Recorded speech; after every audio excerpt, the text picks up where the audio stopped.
Well, welcome to a new Harry's Farm video. Today is the 16th of October and it's really quite busy on the farm today because we are drilling. You might hear a tractor in the background down there. I'm just bringing in some more seed out. This time last year we're all at home staring at this ridiculous amount of rain. We've also had a lot of rain in 2020 as well, but we're having these dry windows. We've got 2 or 3 dry days and we're getting on with the drilling, which is just ace, because last year we didn't get, the first week went in on the 31st of October and then we wait until February to finally plant the rest of it in not very good conditions. So we all want that behind us. We want this year to be a whole lot better, and at the moment it's shaping up to be. I thought I'd just stop by this hedge though, because I love this hedge. We planted it, it's 15 years old, this hedge. It's a real mix of things in here, you know, dog roses here, rose hips all here, hazel. Around here you sometimes get holly in hedges. We put little bits of holly in that aren't exactly storming away, but it's pretty slow growing. All the berries everywhere you can see. So basically a lot of wild bird feed from this. And I've noticed a lot of people commenting that why are farmers suddenly sort of getting the hedge cutters out and destroying their hedges at the moment and all this food. It's a cross-compliance EU thing, I'm afraid. You are not allowed to cut hedges from the 1st of March to the 31st of August in the UK. And it's to protect nesting birds, etc. The downside of that is for an arable farmer, he clears the field, he combines, and it's his one chance to then trim back the hedges. And that's why you see a lot of hedges being cut in September, and all this winter food for birds disappears. It's all right here because we've got a track next to this hedge, so we can actually do it, well, we'll probably do it in November, December or something, just cut this back and just give it a bit more shape, ready to grow up next year. But I thought it was just worth a mention. Right, now this was linseed, and this is going to be drilled today with winter wheat. Just wanted to show you what's different this year. One of the changes we've made this year is I would normally have cultivated this after combining just to get a soil mix, etc. And the downside is we've had all this rain, 115 mil of rain so far in October, which is ridiculous. It's like a third of the rainfall in about 2 weeks. I mean, yes, I can walk on this ground and we can drill it. And the difference is I've gone out of that straw rake and haven't disturbed much of the soil. So it dries out, the top crust is sort of dry, there's a stone content and we can travel on it, and the Claydon hybrid drill can go into this, make a seed bed and get it drilled. And it's a real bonus when you have these wet years, this second year on the trot, but we've sort of adjusted the cultivations to compensate for this crazy weather we seem to be getting. That's not a plant. Yeah, there's a footpath coming through here. Oh, I don't know. What is it with people? Why can't they just walk down a footpath instead of chucking their rubbish in farmers' fields? So anyway, this, you can see it's quite clean. We've gone in with a glyphosate to clean up any weed seeds in here. But this is just as you want it to drill, really. Compact, it's building in, this is there's a little bit of rotting. It's quite a tough, this is linseed residue from last year. Well, this harvest, and it just takes quite a lot of breaking down, but that'll mix in with soil and by next year it'll almost be gone. Anyway, let's go and have a look where he's been drilling. Okay, just for reference, that's the field we've just come out of. There's the Manitou sat there, and this is the field that we've just drilled this morning. He's working, you might see him in the background, he's in the next field too, but this is what it now looks like. So that field, this field looked exactly the same as next door. This is what it's now like. Really a good tilth. There's just the seed there. You can just see the red seed coming through there. We're not pushing it overly deep, but there's a good tilth here. All the seed is covered. That's what I'm sort of looking for when I come out here. I want to see it level, and just this will grow straight away in this. It's a really nice bit of dirt, this field. My challenge next is to roll this just to finish the field off so the herbicides all work well and there's even compaction right across the field. One difference with these fields we've got here, is when we were doing that seed dressing of CIO the other week, they recommended me try this new seed dressing, Tyros it's called. It's one of these new endophytes type of seed dressing. I don't really understand exactly what it's about, but it's something that enables the plant, they say, to fix nitrogen, sequester phosphorus, potassium and zinc, and better withstand drought stress.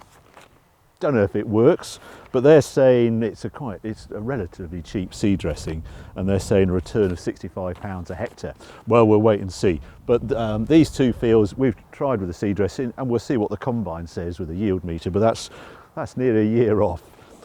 Another slight thing I've done this year is wheat going in here, and I've sold it already for harvest movement.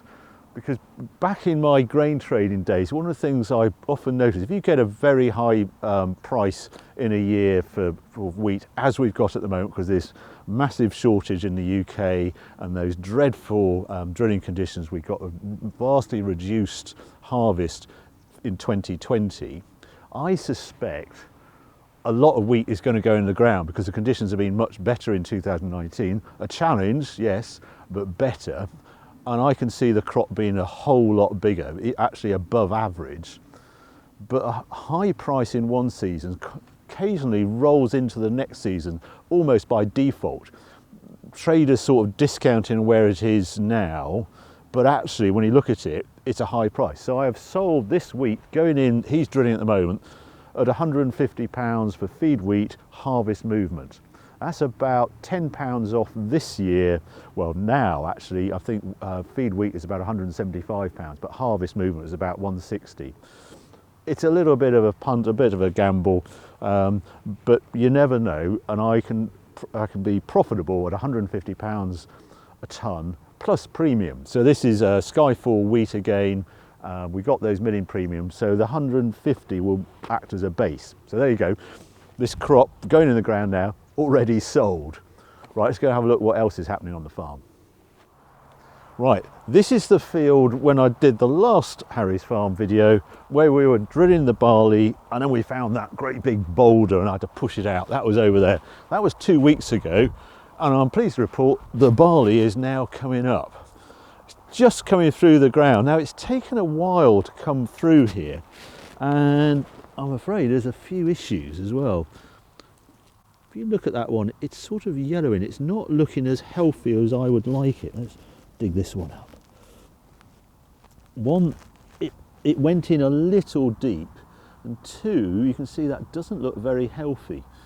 And what's happened, since we drilled this field, we had all that rain event, which I just see has been declared as the wettest day in the UK ever.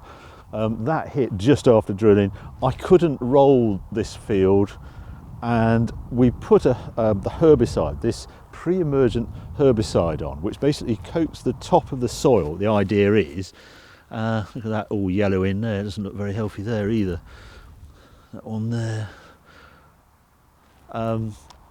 And what happens is the pre-emergent goes on, but you're not expecting to then have 115 mil of rain in about a week. And so the herbicide actually gets washed through the soil, and the barley picks it up from its root structure and gets a bit ill. And that's what's happening with this barley. It should grow through it, but it has knocked it back before it's even got going, which is a real pain. But at least there's a reasonable population coming up. I'm hoping the yellowing will all disappear over the next few weeks, and we get some reasonable growing weather. If we have a frost as well, then we might get some knockback of this barley. But yeah, it's just one of the challenges. You just can't farm for this crazy weather with every eventuality. But it would have probably been better not to put a herbicide on at all and try and do it with contact herbicides later in the year. But yeah, not a very happy barley. And I've got some other issues. We just crossed the road, there's some other issues over here. Okay, it's a different field, and you can see how stony this field is.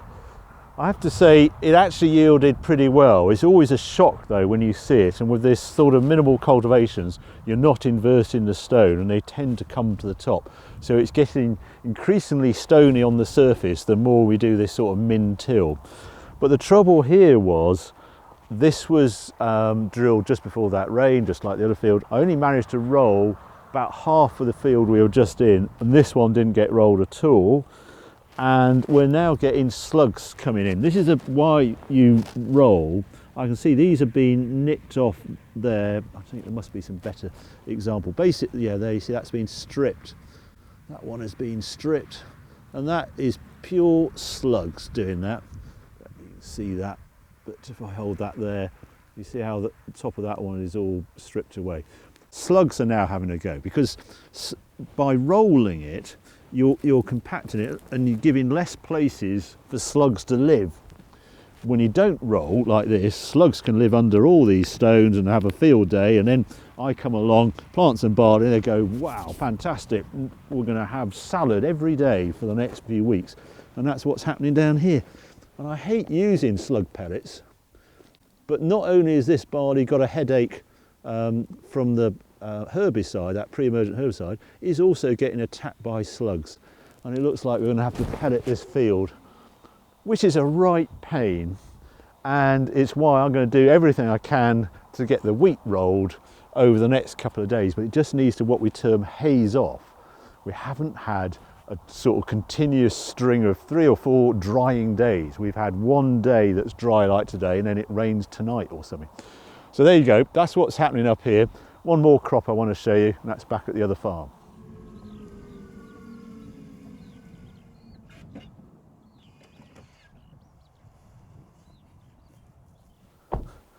Right, this is the oilseed rape we put in, well, a few weeks ago now, but we have a proper crop, as you can sort of see. If you look around, we've got this, reasonable sized plants.